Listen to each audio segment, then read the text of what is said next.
You are on the air. Welcome to Talking Peace with the Western New York Peace Center, being produced here at Think Twice Radio, the home of the future, which is also thanks to Richard Wicca, our producer. Thanks, Richard.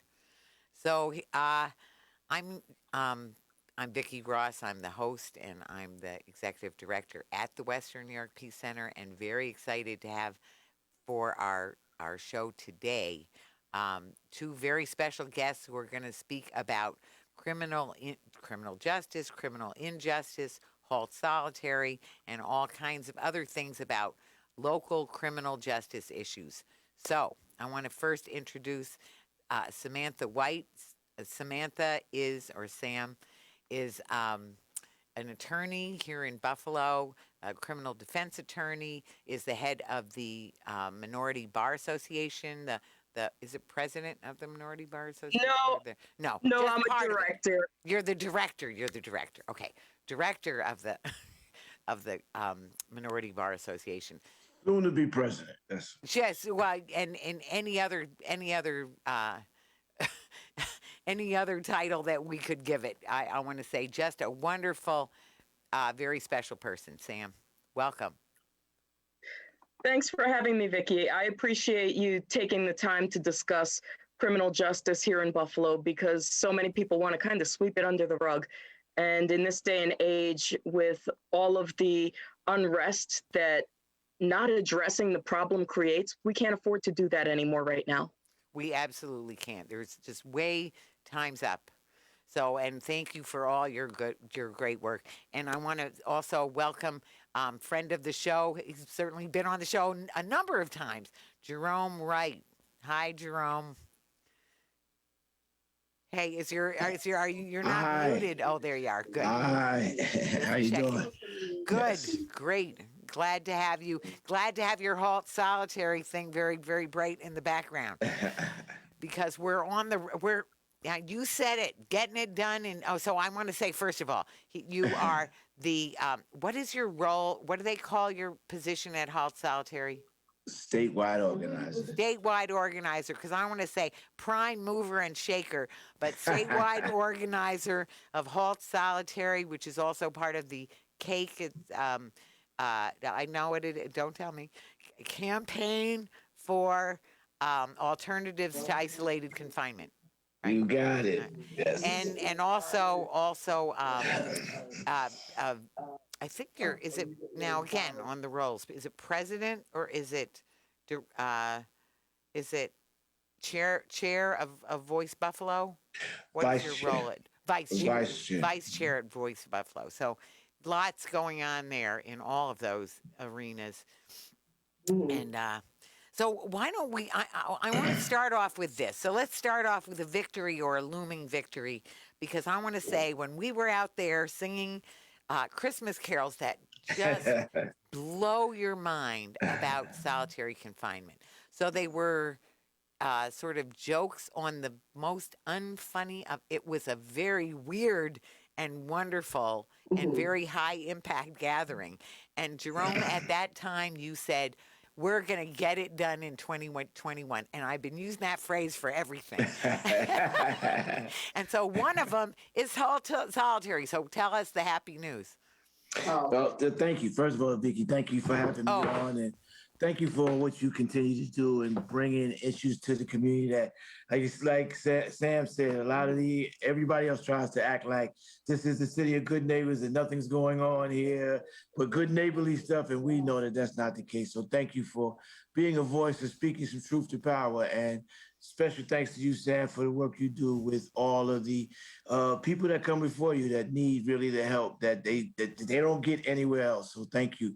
So we do have a moment right here, really a historical moment where the HALTsolitary Confinement Act, which is a bill that would really change the entire paradigm of punishment that they use in disciplinary sanctions in jails and prisons by eviscerating the ability for them to hold somebody indefinitely in a solitary confinement cell. It would also it would limit any holding in that cell to 15 days maximum. And now a lot of people, there's a caveat to that. for somebody who has done something that has been especially heinous or violent, there is the ability to place them in what is known as an RRU, which is a residential rehabilitation unit. But even there, they get a maximum of 7 hours of out of cell time, 4 hours of which was mandated for programming. They will have access to all of the things that they don't have access to currently now, like psych and mental health treatment. They will have access to law library, all the things that they're really being denied or limited now.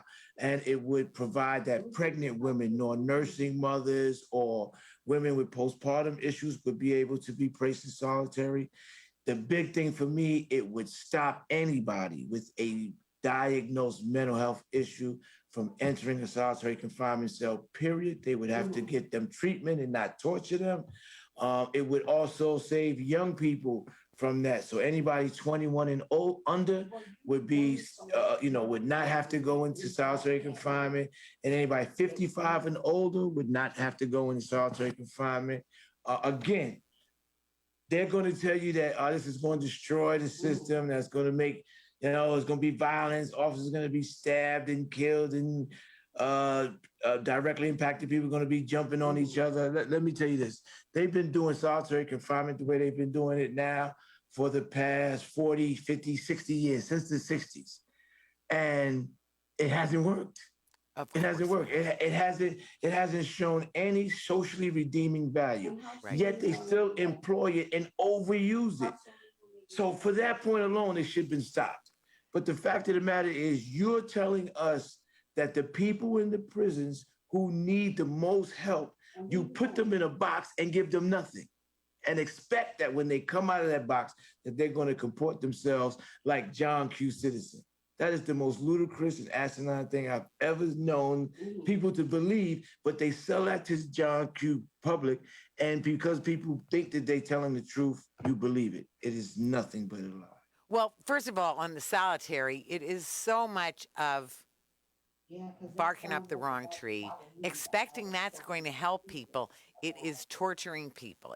There's no two ways about it. And the whole criminal, it's really the epitome of how broken our criminal justice system is, because how could we ever think it's going to help people to put them, all the people who are having problems, put them all together, or isolate them, but and give them no services, give them no inspiration, give them very little help, maybe give them some. Thank God there are some programs in, but mostly people do not. They get treated in ways that only exacerbate the trauma, shame, and stress that already are afflicting them and creating the bad behaviors.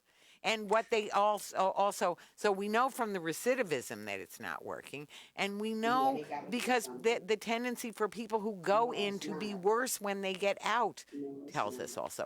So we just know it's not working, except for the one thing: it's working as a jobs program in these little small towns that have prisons in them. But Vicki, let me say this. I love you, and I agree with 99.9% of the things you say, right? But the one thing I'm going to take exception with is the fact that the system is broken. Oh, I know. No, you said that before. It is working the way it was intended to work. What we do need to do is break it and remake it, because what they're doing now does not work. When you can put a pregnant woman in shackles in a solitary confinement cell for having an argument with another woman, or for putting a hand on a woman's shoulder or thigh when they're at mess hall or walking. If you can put somebody in solitary confinement for that when they're pregnant, then you are showing us that you don't care about those people. And unfortunately, the majority of them, almost 60%, are Black and brown people. So this is a racially disproportionate. Let me tell you this: solitary confinement wasn't used the way where it's being used now until the 60s and 70s, when Black and brown people became the fodder for the system. Up until then, when it was predominantly Caucasian, they tried every rehabilitative angle they could possibly do to get them right.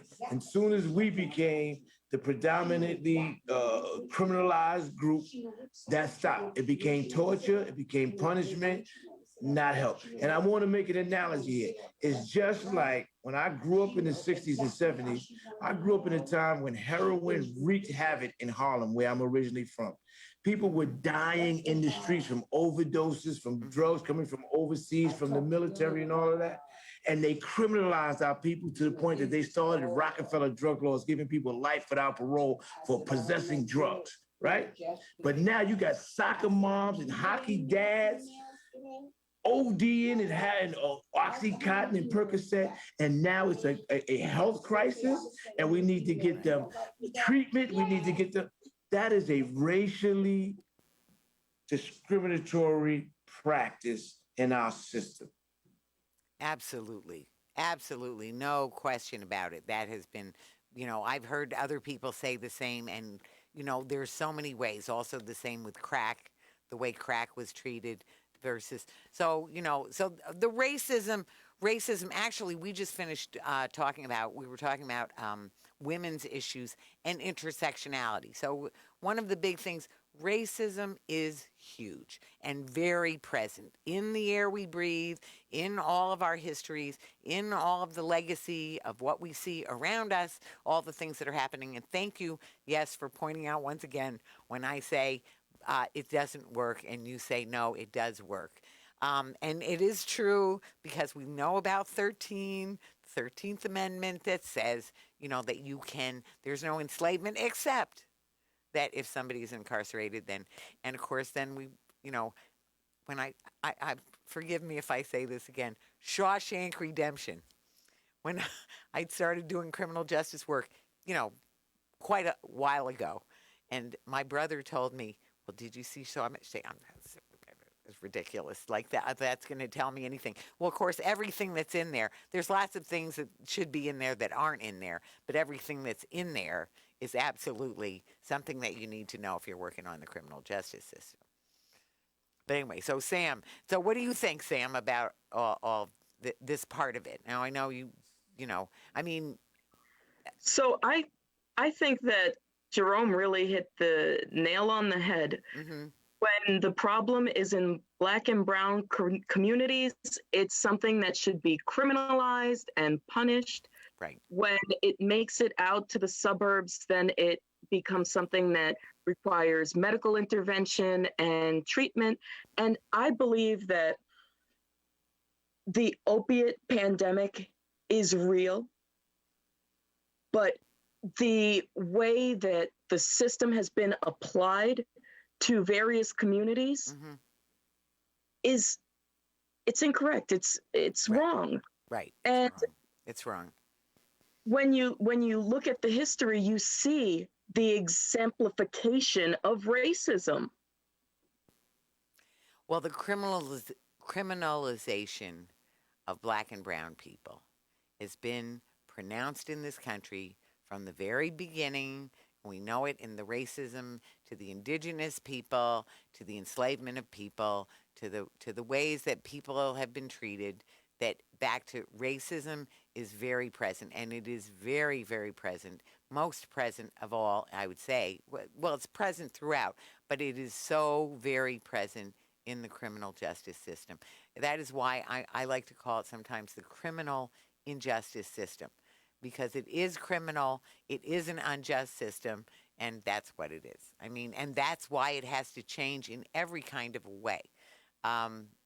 So the happy I'm thing. going to stop you there. Oh, I'll stop you there, Vicki, because sure. I don't believe that it's an injustice system. I think that our country has been trying to move closer to real justice generation after generation. Sure. And I think that we have to do our generation's part to make this a better system so that everybody is represented. And as a criminal defense attorney, I do my best every day in that courtroom to do just that. But sometimes I'm telling you, the system is just powerful. Well, first of all, I don't say there's no justice in the system and that it's always, always wrong. And I also don't say that nobody needs to be incarcerated. Some people do need, for their safety, for other people's safety. Sometimes people do need, to be even, kept, in some kind of more controlled environment, right? That sometimes is needed.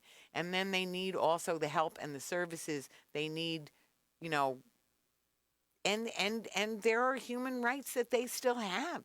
They're still human beings. They still need clean water, still need food, still need not to be tortured, still need that.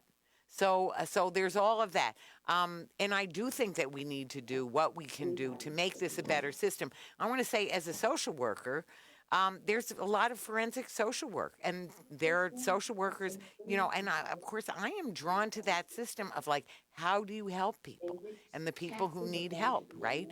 So people who are in that system definitely need help, whether they did the thing that was told that they did or not. That's another thing, because there's plenty of those mistakes that go on as well. I think that people listening to this, I'm sure somebody saying it to me, oh, they always playing the race card and this and that, and but to act like that is not real is just as bad as you saying that we're overplaying it, because there has to be this middle ground where we accept the dynamic in this country and make a conscious effort to change it. And I think that's what Sam just said. And it's like you said, it's our responsibility. One of the things that I do love that happened, I agree. What happened recently is that this country miscalculated its youth. It didn't know that they were as homogenous as they are through music and sports and culture, that they're more homogenous than any time I've seen in this country. So they were able to stand together. They were able to respect each other. They know the value of each other. They see each other as equal and human beings. And until I think it's going to be a long time before we get rid of that generation that's still here, that's teaching the hate and that grew up espousing it. And until that's gone, we're going to continue to go through this. The problem that I think it is that we need to recognize our role in doing something about it. Like being a defense attorney, being an advocate, doing something pro-social and proactive to contribute to the change. But what people cry about change, but don't do anything to foment it other than run their mouth. And that's where we need our people at. Oh, we have a lot to do. I do want to, but we didn't really celebrate the victory yet to say that no, because there's so much of work to do, and we're so hyper focused on the work to do, and we have a lot of things we want to cover. But I want to cover the fact that HALTsolitary was once again passed in both houses, but it was passed in such a so overwhelmingly that even though we're waiting for, and I did not understand this till you told me earlier today, that although there's all these calls to get Cuomo to sign it, because we'd like Cuomo to sign it, he didn't sign it the first time when it could have gone into law, so people had to go all through it again. But now, whether he signs it or not, it's going into law.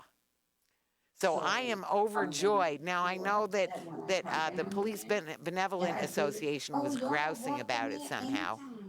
But anyway, he let him grouse away. So, I mean, well, I will say it is a victory that has not. The reason why I'm not doing backflips and celebrating yet, because this is what also could happen. What? He could decide to veto it and challenge the majority, which has pledged to overturn that if he does it. And or he can, he's still the governor, so he has a modicum of power still and resources at his reserve, and he could leverage some of those things with other people who, like, we have 101 members of the assembly who voted, so that's 2/3 of that 150 body majority. Right. If he can knock off 20 of them by promising them something or giving them something or playing the game, then he could cut down our majority and make it much more difficult. My hope is that doesn't happen. It doesn't seem like that's going to happen, but this is politics, and you know how it is. So we can't do the full shot yet. But Okay. let me tell you what's really historic. Yes. The fact that both houses, because the Senate has never passed it. It never did. And the fact that both of them passed it and with overwhelming super majorities, it is big. It's telling the state that your constituents are really behind this, and you need to, for your own political, career, take notice, because the people who go against this, we are going to make sure they get primaried. We are going to make sure that they get their records be exposed, because any decent human being would not want to visit solitary confinement on another human being. You just wouldn't want to. We don't do that to our animals. Listen, Right. if you kept a dog in a cage all day long, they could lock you up for animal cruelty. But we do it to a human being, and it's called special housing. Well, don't go. I've had a couple of those cases. Yes. I think I had a couple of those cases. Oh, about dogs? Oh, you know what? Oh, okay. Every time I hear that, I always go to this. Now, I love my animals. I really do. And I think it's a human nature thing. But what makes me so angry is that I know that the Child Protective Services, there was no there was no protection for children to not get beaten or abused until there was for the animals, and then it was under the animal protection that the first child abuse case was brought. Did you know that? That's wild. Isn't that wild? It's a fact. There was animal protection before there was child protection. So it's good to love and all the creation and our pets and our and I love them, but oh my God! So this is the insanity of it, when people do not get treated as well as animals, and this is the fact in this world, and it's true in all kinds of ways, and this is one of them. So we can be hopeful but not joyful yet, right? So I won't get overexcited about that, but it's progress. So we're making progress. I want to talk a little bit too about some of the things about criminal justice, right? Well, let's go to, there's two things really. So a little more on the incarceration side of it here in Buffalo and in Western New York, and also on the policing side. So on the incarceration side, I just want to bring up this other thing while we're still on it, is that with the Mikey Freer that just died in the holding center. I know that we have a regular Wednesday. This has been going on since 2009, 2008, something like that. This regular Wednesday vigil outside the holding center. So they, Chuck Culhane holds it down. God bless him. I know you've both been there. I know that I go when I can. I don't go that often. I'm very grateful to the people who go regularly, and there's a number of them, and a number of them because they've lost family in this holding center, and just very committed to that. So this holding center, where 32 people have died over the course of Sheriff Howard's reign, and he the Buffalo News just called him out again. So it's been a number of times that they have started calling him out, and the Buffalo News is not your liberal rag. They are seriously let's just say seriously mainstream. I think I could say that. And they have called him out numerous times. So we've tried everything to get Cuomo to remove him, because Cuomo can do it. And there's been incident after incident, and it's well documented. The India Cummings death. It was the egregious. The word egregious is mine, but they said medical neglect. Homicide by medical neglect, that would shock the conscience what happened with her. So, and that is just one of the cases. So there's just so many things that have gone on in the holding center and under his regime. So would either of you want to say anything about that, about the sheriff and the holding center. I'm gonna jump in there because I don't know what compromising positions I could put Samantha in, but I definitely don't have one. And I will say I want us to be cautious of this. Right. Let's not be deluded into the fact that he's not running and somebody else is going to be there, because he's created a decades plus Right. culture there Right. that is not going to disappear No. just because he's not there. No. So we need to be thinking about who's going to be the next person that's going to help change that culture, because it should come from the top and go down. Right. And we need to remember that there's a culture in place now that we have to find a way of breaking, because those deaths, those murders rather, have continued to happen unabated and almost with total impunity. And we can't continue to let that happen. That's just like unconscionable to me, that we know that this happened, it continues to happen, and all we get are these reports that confirm what we already know, but nothing else happens. And that's the problem. Right. And we need to make sure that this next sheriff does not get in there, get comfortable with the culture as it is, but coming in there ready to break up that culture and institute one that this community can stand behind. Because right now, there's no love for him or any of that down there. And there should be, in a town as small as this, in an area as small as this. Now, I come from New York City. I can see it being, disparate down there because it's just so far ranging. But this small, we should be treating each other better than we do. And that's not happening. It absolutely needs to happen. What I would say is, the thing about policing and the sheriff's department is, to me, it's back to, I guess this is why we were talking about the criminal justice system, because it's all part of the same system. For example, when the Police Benevolent Association just was speaking, he said, he was commenting on things about the holding center. So you would think that he's talking about policing, and we will talk about Mayor Brown's policing plan. I think we need to go there too. But before we do, I want to say, even the Police Benevolent Association, when they start commenting on what's going on, they start talking about the holding center. They start talking about, I told you, he said that HALTsolitary is a crazy idea and it's so dangerous and all of this, which is unsubstantiated. There's no indication, there's no proof of any of that. And, it's just back to people who believe in violence, who, there's a white supremacist, patriarchal, might is right, kind of a vengeful and racist approach to things that becomes, it defies logic. It doesn't, back to about whether it works or whether it doesn't work. I think people kid themselves about what they think they're wanting, so that maybe has something to do with whether we call it's working or it's not working.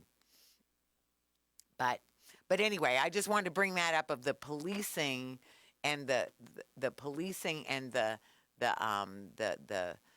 incarcerating is all part and parcel of, actually, I like to call it Fear Inc., because I call it Fear Inc. And Fear Inc.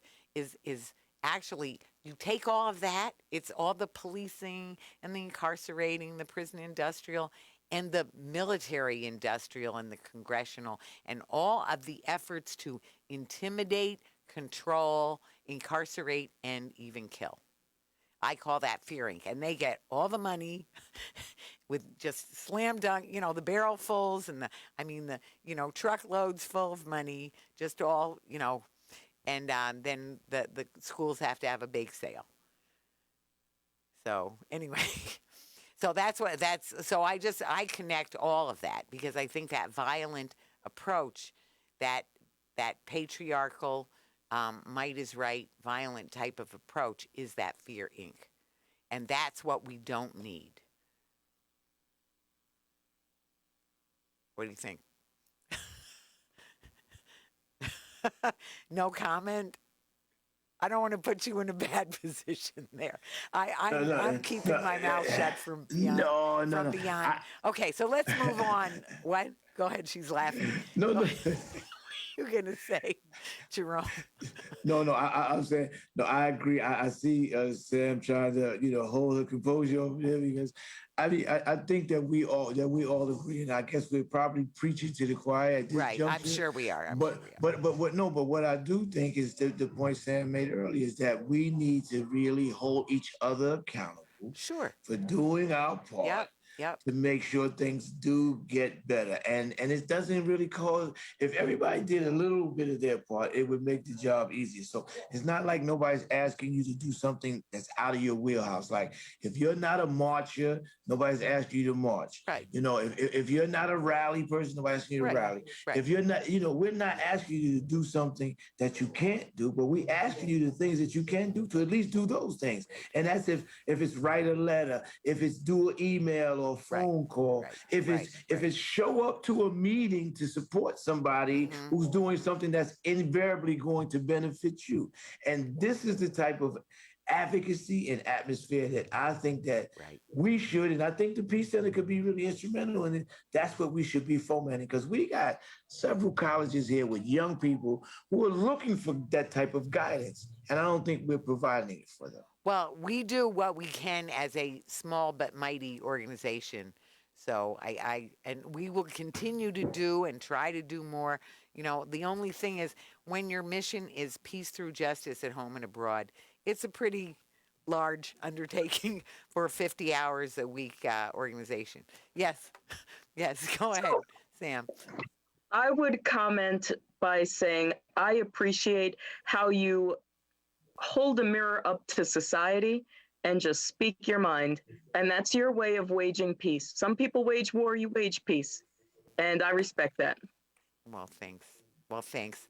Well, there's so much to be done, but to me, it really is all connected.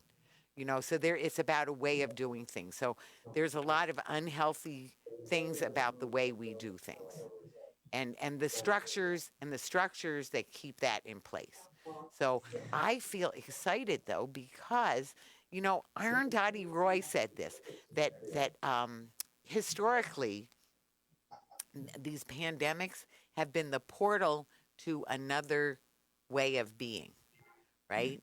And so I think that is happening now because when we just saw how rapid we had some changes, right? That we can have those rapid changes. And I think that we're getting it done in 2021.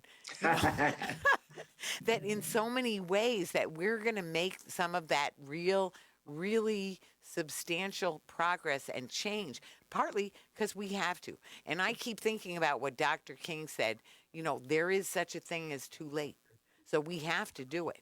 We have to Yeah. do it. So anyway, so on that note, why don't we move into if you all are ready, and actually our time is just motoring along pretty quick. I want to talk about a couple of things on the policing end of it. So maybe we want to start with the referendum, and I want to ask you, Jerome, for Voice, since Voice Buffalo is the one who, as far as I think you're the ones who got somebody to put it together, aren't you? Got the attorneys to write it up, the referendum on the giving the police advisory what do they Board? call it? A police advisory board. Thank you. The police advisory board, some teeth, some powers. Right. No, I can't say that we could take credit for that. I do know we were instrumental in helping that come to fruition. Hmm. What I think is that one of the problems is I don't know who coined the phrase. They just coined the wrong phrase, defund the police, because it speaks to what we really want to do in a sense, but it just gives a negative connotation to the way we're Right. trying to go about it Sure. instead of reallocating things. And I think that these are what the measures are doing right now that Voice Bus is working on. We're presently working on a ballot initiative, something that has never been done in the city of Buffalo. The LEAD program with law enforcement assisted diversion, where again the racial Right. thing in the suburbs, the kid breaks a window, he gets taken home. The mother, they get a slap on the wrist. The kid on the east side breaks a window, he's going to East Ferry or the holding center. Right. That should happen. He should have the same, ability to have his his case diverted from the judicial system, because it's a malfeasance of a child, a kid, and we've all done Right. things like that. Right. Just most people didn't get caught.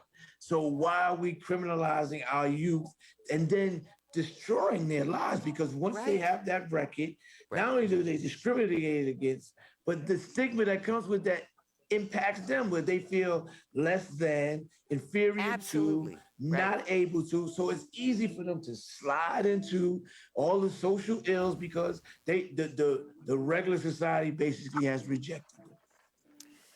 So the one thing I want to say, I totally agree with you, and I avoid that phrase of defund the police. Although, I call it refund the community. There you go. Yeah, That's what this is should to be. refund community initiatives. Go ahead, Sam. So I'm going to actually break a little bit of news on your show. Oh, good. The Minority Bar Association of Western New York is actually endorsing this ballot initiative. We've been in touch with Kartika earlier today. Oh, good. We will Great. be working to get signatures for this ballot initiative. We actually reviewed the Buffalo Police Advisory Board's recommendations, and we issued our own recommendation on August 28th, supporting the model put forward. An enhanced police advisory board composed of 11 community members with the power to subpoena, approve and reject BPD policies, set new policies with common council approval, select candidates for police commissioner, not the current one, but whenever it changes, the public Right. should have some sort of input. Sure. That'd be nice. Absolutely. Hold hearings and review police budgets and require annual reports from the police commissioner. These are common sense, community-based solutions for the problems that are plaguing our police department right now. And so we are going to be working with Voice Buffalo to gain the 7,000 plus signatures to make this happen. So we look forward to that. Now, with regards to LEAD, I think that the idea of it is a fantastic idea.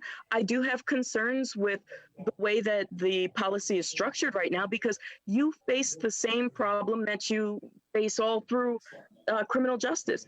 The gatekeeper is a police officer. He's going to be deciding who gets diverted into this mental health pre-arrest program. Is it going to be a disproportionate people from North and South Buffalo as opposed to the East and West side? Or, is it going to be equally used throughout the city? Is the city going to allocate the funds needed for training these officers to identify mental health problems and to truly de-escalate a situation so that they have time for LEAD to arrive to the situation to help? These are questions we don't know the answer to. I agree. I do want to mention a couple of things. One, we are also, of course, part of, since I heard from Kartika about the initiative, that we're also, of course, supporting the initiative and will help with getting signatures, et cetera. But the other thing I wanted to mention is, as far as the LEAD initiative. So first of all, I think, I think that it's good too, but I want to tie it up with the mayor's 4-page little memo there, and the fact that I want to tell you what I just mentioned this to somebody else earlier today. When we talk about LEAD, I was talking with the mayor informally at one of these. Somebody had been murdered, and we were going down the street, going to, see that people have what they need, or that they give the information they have, or whatever combination of things. And I was part of that, and he was there, and so was the commissioner as well. But anyway, and I asked him. I started talking to the mayor about LEAD. This is probably 4, maybe even 5 years ago, but quite a few years ago. And he actually yelled at me, which I don't mind that, but he said, "We're doing it. We're doing that." So when you tell me 4 years ago, we're doing that, and now you tell me in your little 4-page memo, we're doing that, what does that mean? How long are you doing it? Because it still hasn't started yet, as far as I know. So there's a lot of training that has to go. So to me, that is not doing it. That is slow walking it at a very, very, very, very, very little end in the road. So that's one problem with it. The other thing is I want to bring up something that I've been also more involved with, and so have Western New York agents of change. So that's all mostly social workers. Is that one of the things? So LEAD, for the people who don't know, LEAD is law enforcement assisted diversion, and it means that if the problems are mental health, addiction, poverty problems, people are going to get moved off to get services in those areas instead of just going into the criminal justice system. And yes, so as you said, Sam, that it means the police officers need to be trained and they're doing it. And to me, I do think it's important. I do think it would be helpful. I do think that training should be out there and the program should be out there. But before that even happens, when there's a mental health call, so one of the things that I don't know what it said in the Buffalo area only, for the police, the commission there and the research they did. But I know that for the county, 94% of the calls were not for anything criminal. 94% of them was tell them to turn their music down, or worried about somebody's mental health or something like that. 94% were for medical or other health or other services, and they were for services. So if the 911 people were trained to take those mental health calls and send them to mental health workers, social workers, and other mental health professionals, then they could deal with those calls more effectively, because as I just wrote a thing in the Buffalo News, I don't know if you saw my op-ed in the Buffalo News, that said that the police officer has to be better at de-escalating people than I am, because they're wearing a trigger just by their uniform, and then with their gun to boot. How are you going to de-escalate somebody? And then they all keep coming, because that's what they do. They hear the call, this one comes, that one comes. All of a sudden you've got 10 on one person. How are you you're not de-escalating anything. That word shouldn't even be used in that connection. So it has to be handled differently. And that's where, back to refunding the community, refunding other services.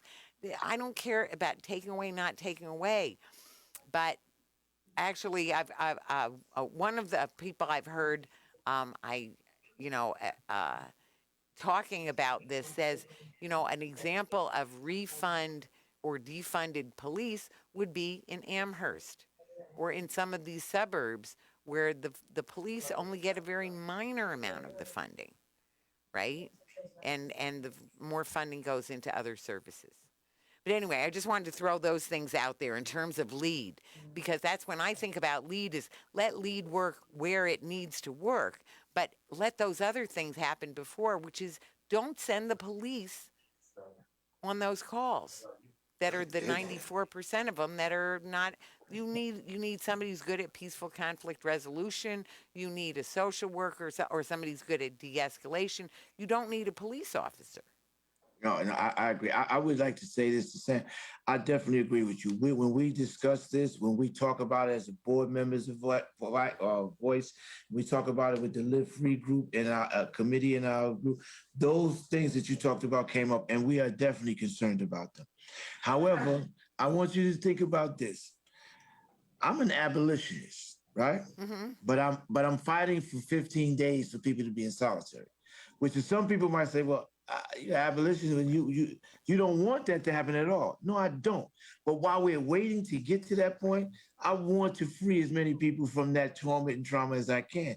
And I think we have to use that with lead. So it may start out disproportionately, but we can monitor it. We can hold people accountable. But if we don't have it, it's going to be status quo. And that's not working. That is not working. I definitely agree with you there, because right now the current system is the police respond to a call, maybe fire shows up, and then they call an ambulance. And the ambulance is not psychiatric help. I mean, they may take you to ECMC for assistance, but it would be incredibly impactful to have real medical professionals on site to assist with those calls to prevent people from being injured. And especially mental health professionals, wouldn't you say? Yeah. Well, but even the mental health professionals have balked at going and having police escort them, because they're saying that's antithetical to the way they operate. They don't come bearing those triggers. They want to be able to de-escalate in the way that they're accustomed and not have the officer use his tactics. And so, I mean, it's let me say this thing here. Until we deal with the fact that we criminalize mental illness in and of itself, we're not going to stop this. We have to stop. We took away all of the services and closed all of the institutions that could have helped in treatment for people with mental illness, and we put them in jails. And that's what's got to stop. You're not going to get nothing until you say people with mental health issues should not be put in prison. They should be given treatment, therapy, and help. So this is where I'd say, as a qualified clinical social worker, that there are some social workers who, and they're the ones who work for, I want to say it's Endeavor or something like that. But anyway, who are in with the police about having a unit, and that was the unit who went out and used the bowler wrap and all of that. So, which I consider was not a successful event at all.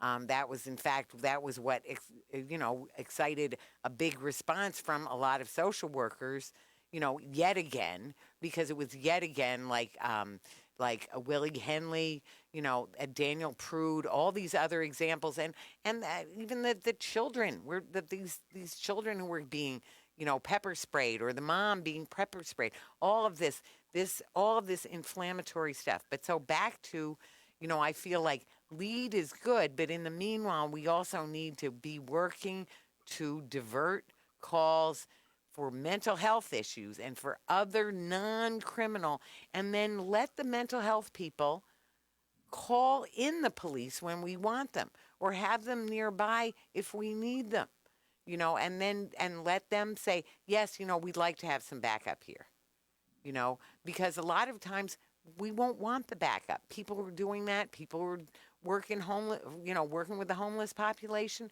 those are people who are well accustomed, and they know how to deal with these people without escalating, with de-escalating, and with just humanity, treating people in a humane way. That's not the training. The training for the police is you have 2.5 seconds to figure out whether this person's going to kill you or not. Now, if I approached everybody like that, I'm thinking that every time I meet a person, just imagine what kind of, no wonder they're shooting people, especially with the racism and the criminalization of Black people. No, you can't train. That's a faulty training. That is a very faulty training. So I'm going to throw something out there that is not going to be popular. Okay. Yep.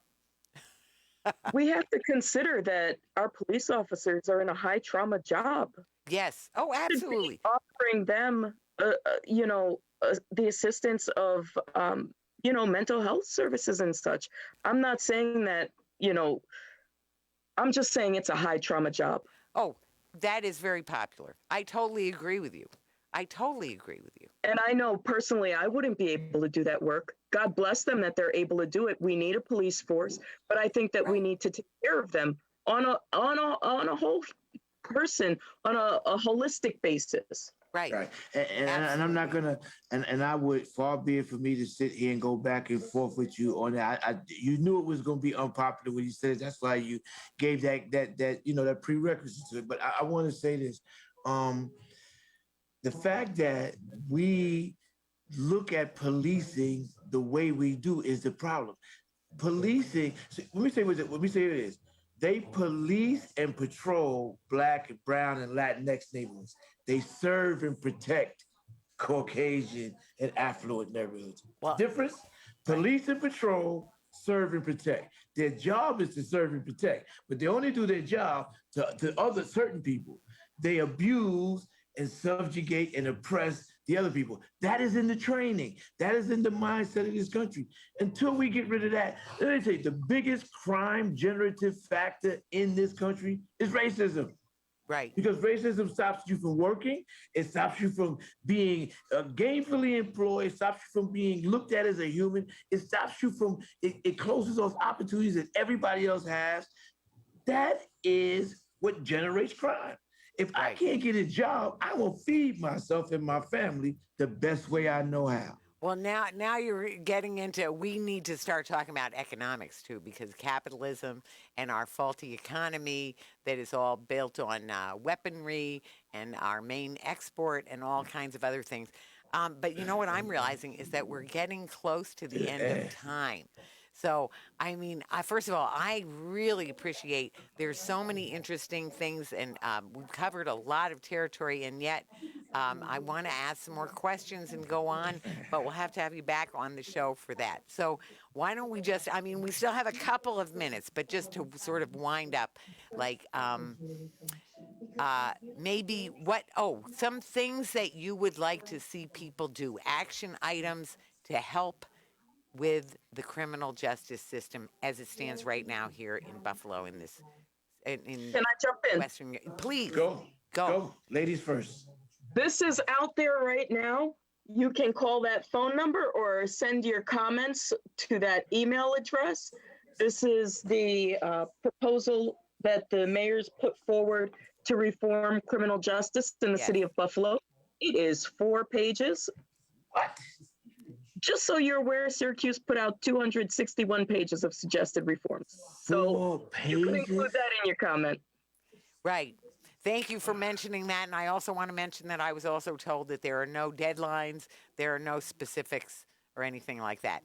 Go back to my little. There's one deadline on Oh, here. is there? Oh, when you have It to have is- your comment It by. is March 26th to get your comment Right, in. That's right, Friday. right, That's the right, only right. deadline in there. The only one deadline is our deadline. So there's no deadline on the work that's going to be done. Our deadline for our comments that we have like 3 days to give them. That. Whoa! Okay. So thank It you, was 4 Sam. pages. You can get through that and make your comment. Yeah, I think we could do that. Oh, and I'll definitely. I have to post it. I have to post both of those things so that people can make their comments. So, and Jerome, what would you? Thank you for that action item, Sam. That is great. And Jerome, action item. I would I think that a lot of people felt when everything was going on this summer, and I'm not talking about COVID related with George Floyd, Breonna Oh, Taylor, right. a lot of people came out and they were fired up and wanting to do something. And I think that as time went on, that passion to do something, the wherewithal to do something kind of waned. I would be asking for people to find that fire that you had, to find that angst you had about the injustices. Don't lose that. Find that in yourself again and find a group, an organization, a program that is working on the issue that is near and dear to your heart and volunteer your time and energy to that. That's how we do our part.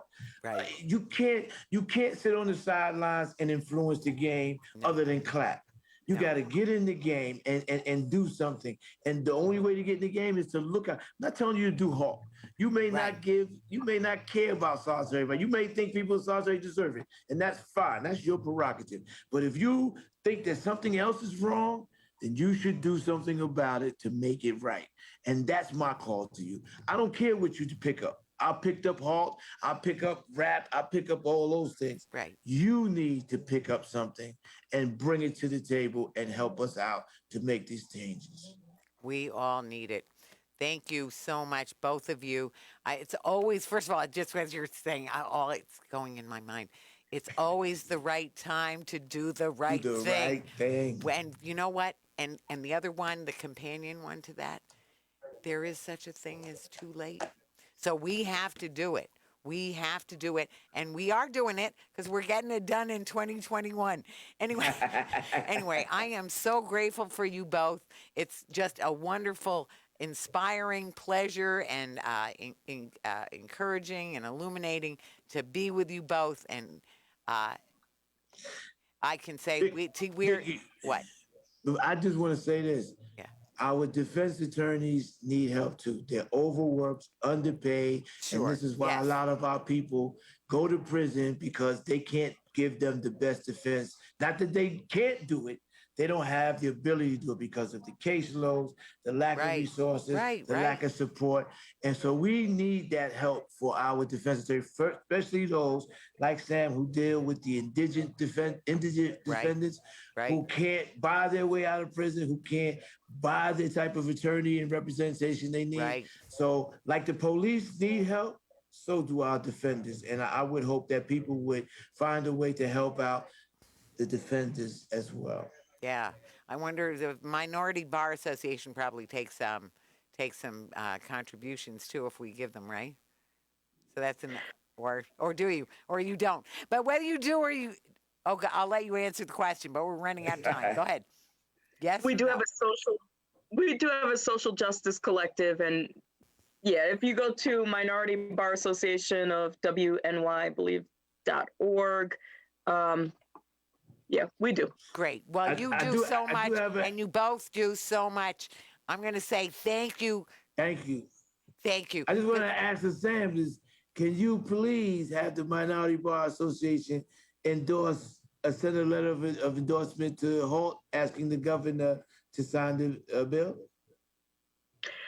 I will get back to you on that, Jerome. It's okay. Yes, Good. no problem. There's always more work to do, and we never Is it stop there? doing it. But anyway, we are talking peace. We've been talking peace, and we've been talking peace in truth and love. Thank you so much. Thank you so very much. We are grateful for you, and we'll be in touch. Talking peace in truth and love. Thank you so much. Appreciate you both. Very great to be here with you both. Thank you. Have a good evening. Thank you. It was wonderful. It was great to have both of you. Thanks a jillion. Vicki, Was I careful? What? What did I do? you just talk, girl. You just let it all out. What? God bless you. You have a good night, okay? It's great to be with you. I didn't let it all out.